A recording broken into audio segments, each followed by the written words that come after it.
What is up, Flick fans? Please rise for today's rock anthem. Excuse me.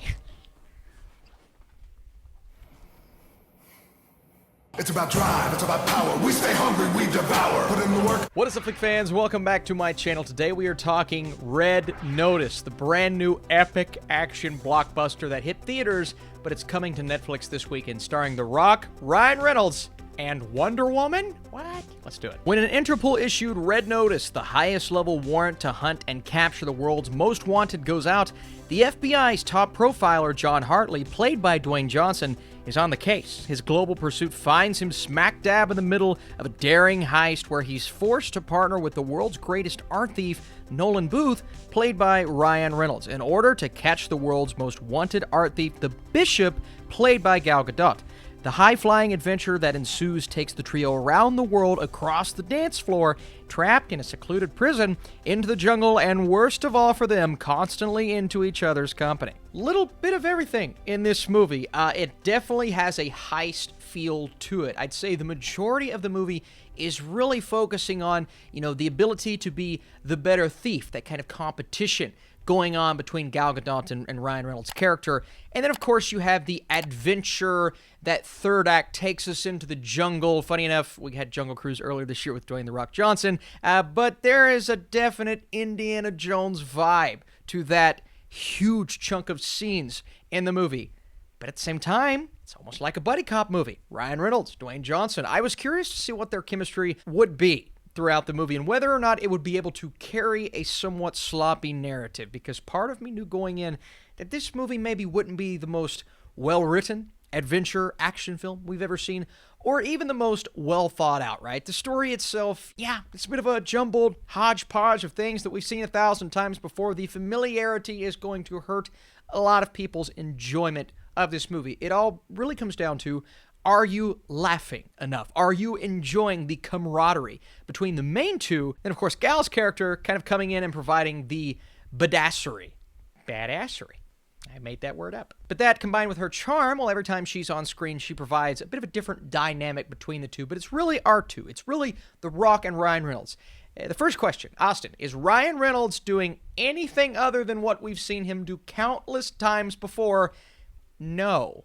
He's the same Ryan Reynolds. This time, a bit more suave. He's very confident in the fact that he is the best art thief in the world. And he does it for the fun of it. He doesn't do it because he wants the money. He doesn't do it because he wants to add to his collections. I'm sure that's a part of it, but he does it because he wants to see if he can get away with it. Even though the jokes and the dialogue and the banter, it's all things we've seen from Reynolds before, I like the confidence and suave personality of his character.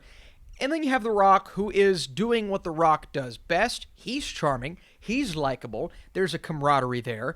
And there are numerous things about their characters that comes, I want to say, full circle at the end. If you've seen the movie and you know kind of how it wraps up, I will say that wasn't predictable, even though part of me saw something like that coming.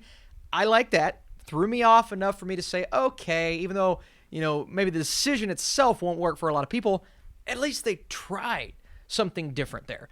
But when you look at the movie itself, it is a collection of so many things that we've seen countless times before, done maybe a bit better, looking more at the writing, right?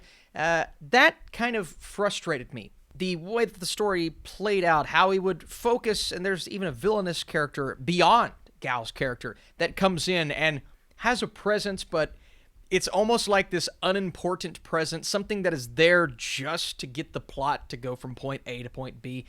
That was kind of annoying. And then just every situation, I kept saying to myself, oh, okay, that's kind of the best you got, right? That's the most impressive thing you could have done with that scene or that moment. And there are a couple jarring elements, too, about the movie that just kind of took me out of it. One scene in particular that heavily utilizes CGI, where they find themselves running from a bull. That's as far as I'll go explaining that to you.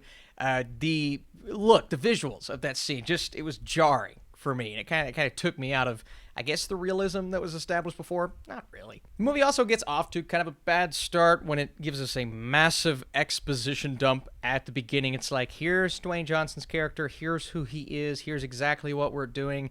But instead of showing us that, it just kind of spells it all out to us with, I don't want to say meaningless dialogue, but dialogue that's really on the nose. Okay, you're not watching Red Notice for the dialogue. You're not watching Red Notice to see something you've never seen before. What you're watching this for is the camaraderie between Dwayne Johnson and Ryan Reynolds. And just focusing on that for just a second, right? This movie is going on Netflix. Audiences are just looking for something to laugh at, have a little bit of fun with. And the only way I think you're not going to laugh at this film is if you're just sick of Ryan Reynolds.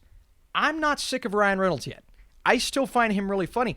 And my theater, again, I watched this in the theater, was laughing so hard when he would be going back and forth with Dwayne Johnson. And I won't lie, I was laughing with him. I really loved that camaraderie, or lack thereof, and the idea of, two people that are very different individuals, one with the background of the law and the other with the background of being the best thief he can possibly be.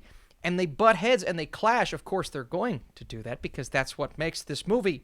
But when they start to work things out and slowly start to become more like partners and less like enemies, because they have to become partners at a point, that's when the movie really started to work for me. And that camaraderie and those two going back and forth, I mean, constantly for 2 hours, carried me through all of the moments that felt muddled and just not as good as I believe the movie thought it was being. That's what got me through this film, and I loved the back and forth and the dialogue between those two characters. It is a shame that the movies surrounding them couldn't do more to impress me, but I do like the fact that it provided quite a bit of action, couple of really fun scenes with great set pieces. I loved when they were in prison together and they have to do a little bit of a breakout. That was super fun. And all of that being said, the movie, it does exactly what it sets out to do. It's fun. It's definitely over the top. It's slightly ridiculous at times, but it's two hilarious, charming, compelling actors that you know exactly what they're going to do. But I don't mind when a movie does exactly what I expect it to do, flaws and all. And before I give you guys my score, I want to say thank you so much for watching. How did you feel about Red Notice? Were you able to overlook some of the inconsistencies within the story itself and just enjoy it for what it was? If you like this review, drop your thumbs up down below to support this channel. Red Notice is carried solely through star power, as our three leads deliver on some great banter. Reynolds and Johnson provide the laughs, and Gadot shows her villainous side. The story itself is a mashup of familiar tropes and genres, and I wish it offered more. Hey, it's fun enough. I'm going to 60% with my score. Are you watching Red Notice on Netflix this weekend? How did you feel about it? All of those things, I would love to know that. Let me know. Austin, hey, what are you watching on Netflix next? That is up to you guys. What would you like to see me review? And stay tuned. Plenty of things coming on this channel this week and weekend. Appreciate you guys. I'll see you later.